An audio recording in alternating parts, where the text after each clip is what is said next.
So, engagement groups. Now, engagement groups, if you don't know what they are, I'm referring to the ones on Instagram, but there's also some on Facebook that like kind of carry over into Instagram. Basically, engagement groups are also known as engagement pods. Basically, the thinking behind it is the fact that Instagram is going to favor the accounts which are getting engagement, so likes and comments from other accounts that are doing well, if that makes sense. So basically that states that, hey, look, I have, at the time of recording this, roughly 40,000 followers on Instagram. So look, if other influencers that have 100K, 150K, 200K, a million, if they're commenting on my stuff, then surely my account should be good. And then therefore I should be promoted on the explore section more, etc., etc. Which is like, that thinking makes sense. Look, I very briefly tested out engagement groups like half a year ago, but I'm very, very experienced with them because, as a lot of you guys know, some of you guys may not know this about me, but in 2014, I was super into influencer marketing. So I don't know how I stumbled upon it. To me, it wasn't influencer marketing at the time. It wasn't any form marketing. I didn't really know what marketing was. For me, it was just, hey, I can make some money from this and I enjoy this. Basically what it was I would buy and sell Instagram accounts and I would flip them. And there was this whole like underground community where via like Telegram, which was the messaging app that we all used. And you know, you'd have these groups of 200, 300 people where people would just buy and sell accounts. And some of these accounts are going for 50, 100, 250K. Look, these accounts aren't cheap.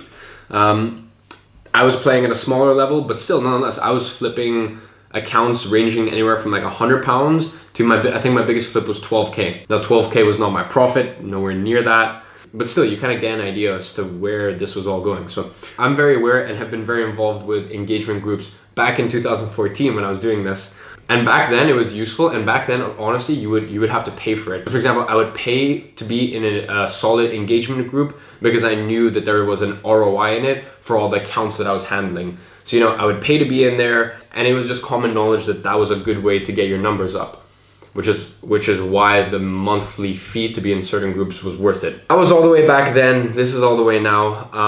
Look, as for engagement groups, if you genuinely just want to try every single thing that could potentially benefit you, then I guess you could do it. But in my head, the whole point of this course and everything in it is to start thinking bigger and start thinking at a level that other people aren't playing at.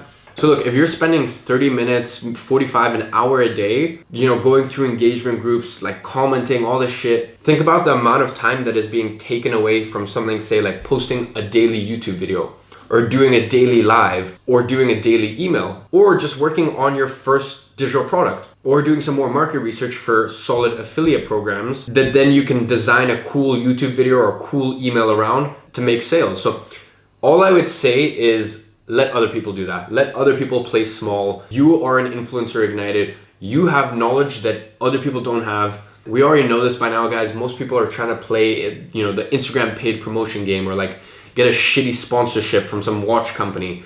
That is small money, that's scraps. Let's leave other people to do that. So if you want to use engagement groups, be my guest. But I thought I would just give that thought to you.